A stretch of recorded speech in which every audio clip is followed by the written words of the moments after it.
সপ্তাহান্তে দক্ষিণ কলকাতার বিস্তীর্ণ এলাকায় জল বন্ধ থাকছে। শনিবার এই জল পরিষেবা বন্ধ থাকবে বলে কলকাতা পুরসভার পক্ষ থেকে জনস্বার্থে জানানো হয়েছে। টক টু মেয়র অনুষ্ঠানে মেয়র ফিরাদ হাকিম জানিয়ে দেন, গার্ডেন রিচ জল প্রকল্প এলাকায় মেরামতির কাজ চলবে, সেই কারণেই এই জল পরিষেবা ব্যাহত হচ্ছে। পরিষেবা বন্ধ থাকায় সাধারণ মানুষকে একদিনের জন্য ভোগান্তির মুখে পড়তে হবে। টালা পার্কের পর এবার জল বন্ধ থাকবে গার্ডেন রিচ ওয়াটার ট্রিটমেন্ট প্ল্যান্টের।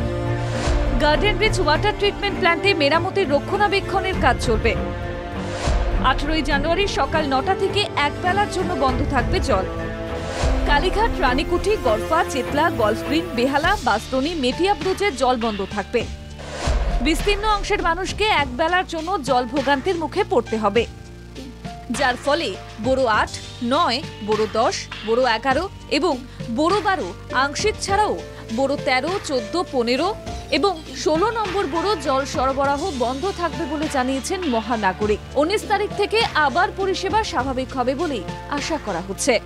এই গার্ডেন রিচে জল সরবরাহ আন্ডারে রয়েছে, তার মধ্যে কালীঘাট, রানীকুটি, গড়ফা, চেতলা, গলফ গ্রিন, লালকার মাঠ, বেহালা, সিরিটি, দাসপাড়া, বাঁশধনি, গান্ধী ময়দান, এই জায়গায় জলগুলো এক বেলার জন্য বন্ধ থাকবে। মানে সকালবেলা দিয়ে সন্ধ্যাবেলাটা বন্ধ হবে, পরের দিন সকাল থেকে আবার জল দেবে।